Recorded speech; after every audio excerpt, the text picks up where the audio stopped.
This is an ABC News special report. Hi, I'm Diane Macedo. We are coming on the air because multiple law enforcement officials say a person of interest is now being questioned in the New York City murder of UnitedHealthcare CEO Brian Thompson. They say he's identified as 26-year-old Luigi Mangione. Here's New York City Mayor Eric Adams with an update. Brian Thompson of UnitedHealthcare was the victim of a senseless act of violence. Our officers have been working around the clock. Many of them did not go home to pursue this individual. It was crucial that we were able to remove him off the streets of America, and we were going to seek him out no matter where he was at the time. And so this is a strong person of interest.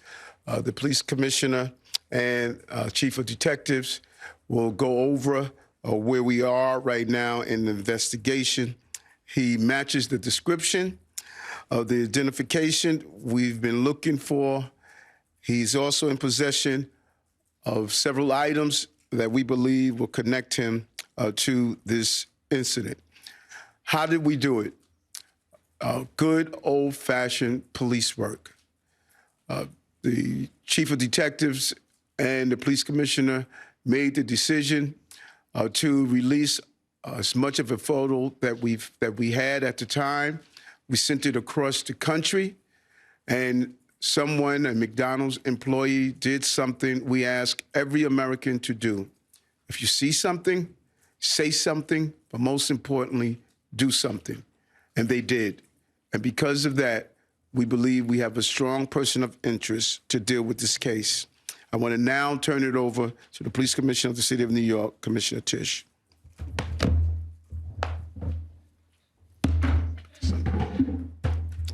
Thank you, Mayor. Good afternoon, everyone. Earlier this morning in Altoona, Pennsylvania, members of the Altoona Police Department arrested Luigi Mangione, a 26-year-old male, on firearms charges. At this time, he is believed to be our person of interest in the brazen targeted murder of Brian Thompson, CEO of UnitedHealthcare, last Wednesday in Midtown Manhattan. The suspect was in a McDonald's and was recognized by an employee who then called local police. Responding officers questioned the suspect, who was acting suspiciously and was carrying multiple fraudulent IDs as well as a U.S. passport. Upon further investigation, officers recovered a firearm on his person, as well as a suppressor, both consistent with the weapon used in the murder. They also recovered clothing, including a mask consistent with those worn by our wanted individual. Also recovered was a fraudulent New Jersey ID, matching the ID our suspect used to check into his New York City hostel before the shooting incident.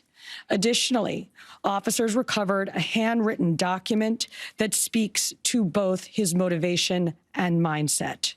NYPD detectives are en route to Pennsylvania as we seek to interview the subject further.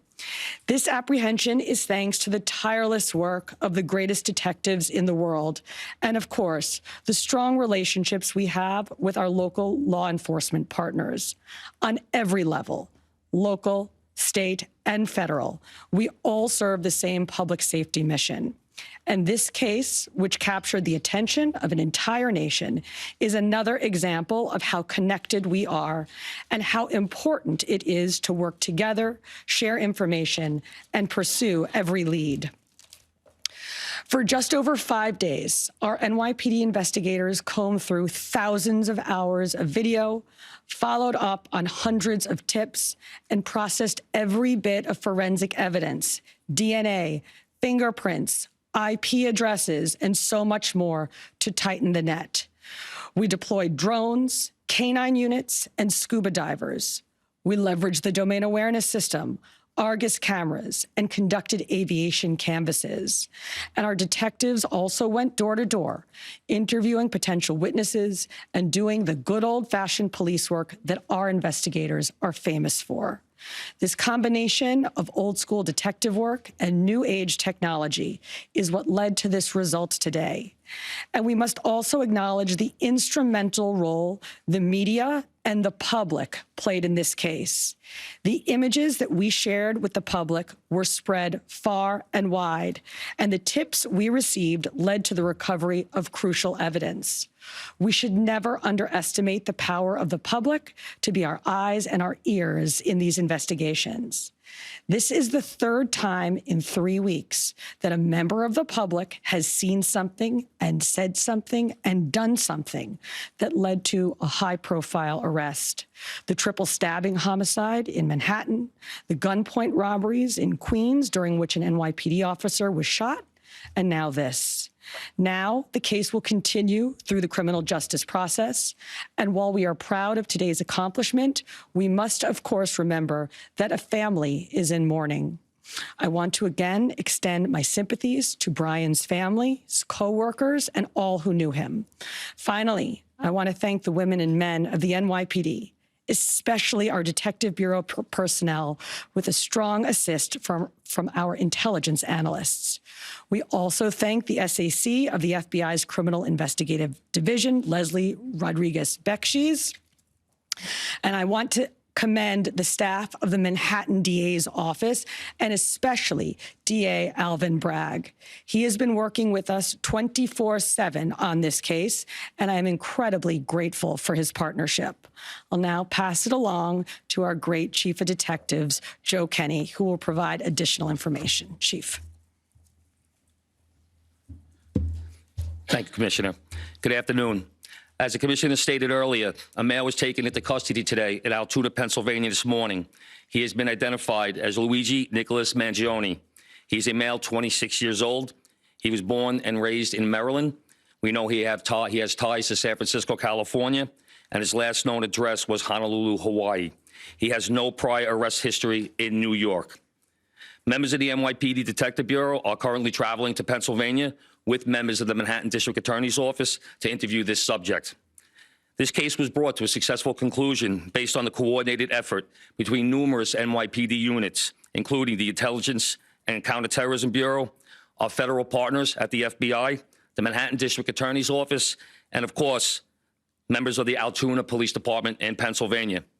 On Thursday, one day after this crime was committed, the NYPD released a photo of the shooter in this case. This picture was obtained by the NYPD during one of their extensive video canvasses. We took that photograph and we asked for the public's help in identifying this subject, and the public responded. Hundreds of tips began to pour into our hotline. Each tip was investigated thoroughly, and we began to release additional photographs as they came into our possession. The NYPD provided these photos to numerous media outlets. Local, national, and international outlets released the photo via television, print, social media, and online content. Luckily, a citizen in Pennsylvania recognized our subject and called local law enforcement. Members of the Altoona Police Department responded to the call, and based on their investigation, they notified the NYPD. This investigation is still active and ongoing. Thank you very much.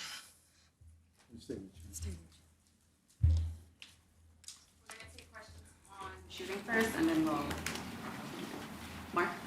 I had a couple questions about the document that he was found in possession with. Can you go a little bit more in depth about those motivations that you mentioned? Was that CEO specifically named in that document? Was there anything more about him wanting to go after others? And also in that document, was there any indication that explains us how the level of detail that he went into killing him? Like, is there anything? Like I said, that document is currently in the possession of the Altoona Police Department as part of their investigation. But just from briefly speaking with them, we don't think that there's any specific threats to other people mentioned in that document. But it does seem that he has some ill will toward corporate America. Over here, sir. MJ? Chief, was the suspect wearing a mask at the time he was spotted in the McDonald's? And also, criminal cases often have a linchpin. Can you point to a single linchpin that helped crack this case? There's numerous linchpins in this case, in the fact that we've recovered an enormous amount of forensic evidence, an enormous amount of video, and once again, with your help and the public's help. So I really couldn't put it on one thing, but if I had to, it would be the release of that photograph from the media.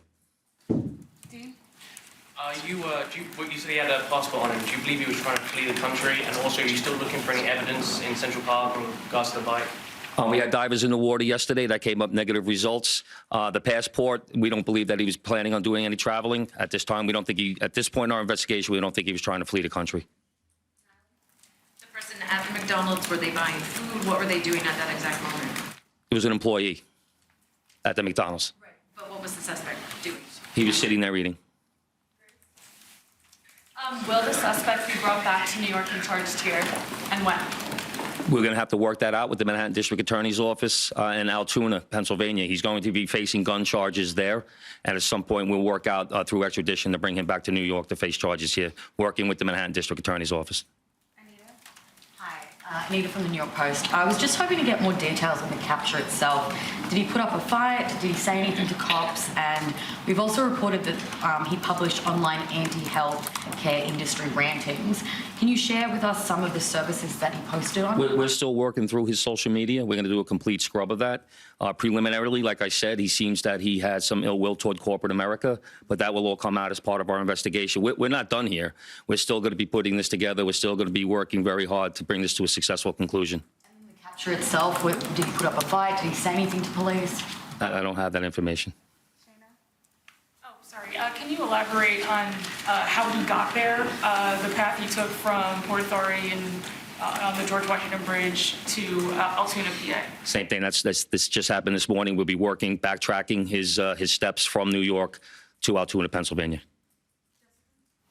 I was going to ask if we knew anything, if he took a bus to Philadelphia first and then somehow got to Altoona. But We're still working on that. We're still working through that. Britain. Is there any indication that anybody else was helping him from the inside, you know, as far as tracking the CEO's movements? Once again, we're still working this investigation very hard. It's not at its conclusion yet. That could come out during our investigation, but as of right now, we have no indication that that took place. Chief, did he have any weapons or anything like that with him when he was arrested? He was in possession of a ghost gun that had the capability of firing a 9mm round and a suppressor. Can you get into a little bit about the technical aspects of the investigation? I know you deployed an unprecedented amount of technology. You also activated the Sentry program through Intel. Can you talk about how that is going to play into actually building the case as far as cell phone and all of the other technical aspects of what you've done? In this case, it really came down to technology was the use of drones in Central Park, and really comes down to the video canvas that we did. We used every source of video that we could collect, hundreds and hundreds and hundreds of hours from hundreds of sources, and that helped bring this to where we are right now. The gun is it believed to be the gun he used in the shooting? And there was some talk that it was a veterinarian type gun. Is that accurate? No, as of right now, the information we're getting from Altoona is that the gun appears to be a ghost gun, may have been made on a 3D printer, the capability of firing a 9mm round. Obviously, that will come out during our ballistics testing. Oliver? Yeah, Oliver Barnes from the Financial Times. Do you have any indication like how long this handwritten, is it a handwritten manifesto that you found on the suspect? And then also whether or not he put it online at all? Don't know if it's online. As of right now, it's a handwritten 3-page document. Chief, does he have ties to that area, and was he someone who you knew by name before his arrest? We believe he may have attended college in Pennsylvania, but like I said earlier, he has ties to Maryland and California and Hawaii. And you knew him by name before today. Was his name on your radar? Excuse me? Was his name on your radar? Was he someone who you had been looking into before his arrest? No, we did not have his name prior to today. Britain. Does he have any prior arrests? I know there were none for New York City, but is there any prior arrests anywhere else in the country? We have not come across any arrests in the country. Chief, hi, how are you? On two things. On the ghost gun, is it something you're going to be looking into to see if he made it himself and can he make that himself, or would he have to buy the gun the way it was? No, once again, that'll be part of our investigation as we follow up. I mean, obviously he's going to face murder charges, but is there any chance that he could face any other charges because he was targeting the CEO, and because of his writings and other things that we're now finding on him? Federal charges or that determination will be made by Alvin Bragg. Yes, what connections does he have in Pennsylvania that you know of? Are they in Altoona specifically? We believe he attended college in Pennsylvania. Does he know anybody in Pennsylvania? wouldn't be able to tell you that. All right, we're going to take one more question on the shooting, Marla, and then we're going to go. Is there, what, you talk about the manifesto having said things against corporations, but specifically UnitedHealthcare, and do you believe that Mangione acted alone? We believe at this point, our investigation is leaning toward he was acting alone. So, like I stated earlier, we're still working through the investigation. We're not stopping today. And as far as the manifesto, like I said, I don't have the complete details of that. It's in the possession of the Altoona Police Department. We're going to shift to off Yep, yep. Good job, Chief. Commissioner, Chief Mangione.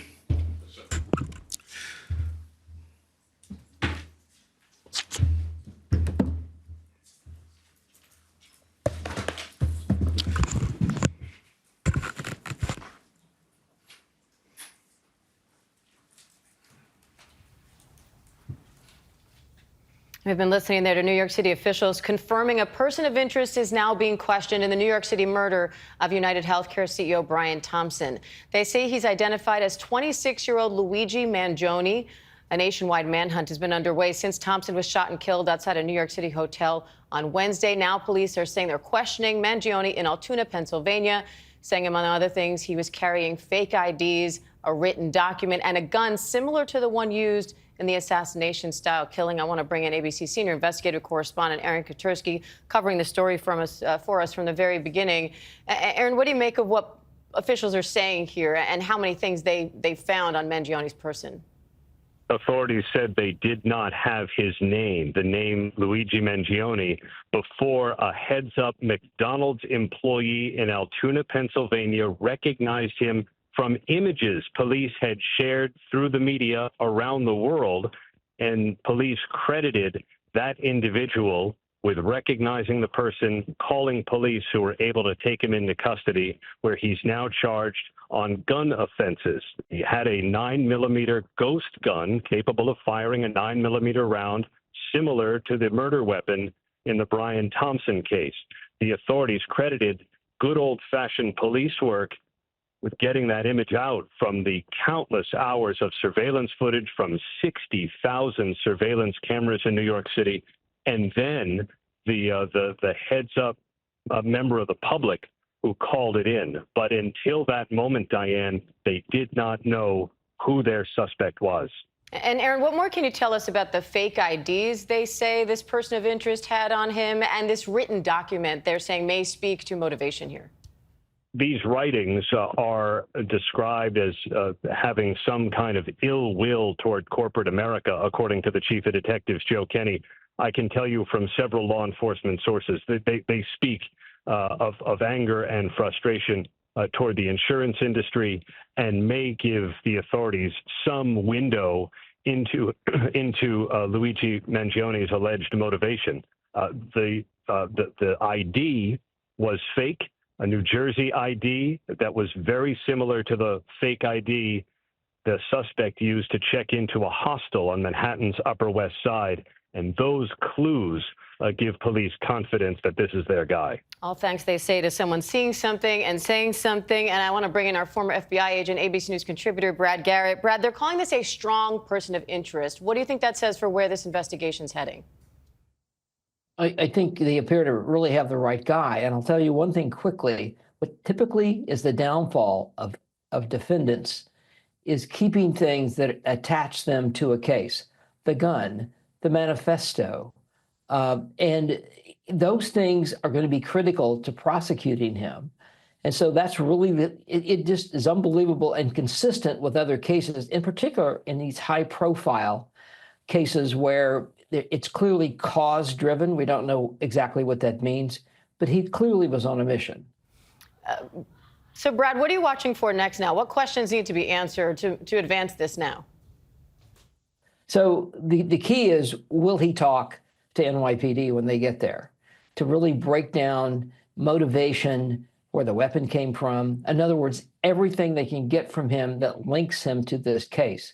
I'll tell you, based on experience, that may take 5 minutes. That may take 3 or 4 hours. It really depends whether he wants to. Some people want to brag, Diane, about what they have done, because it's important to them, and we'll see if they can get him to that point. All right. So again, a person of interest now in custody in the murder of UnitedHealthcare CEO Brian Thompson. Our thanks to Brad Garrett and Aaron Katursky. Our coverage will continue on ABC News Live and abcnews.com, and David Muir will have the latest here on World News Tonight.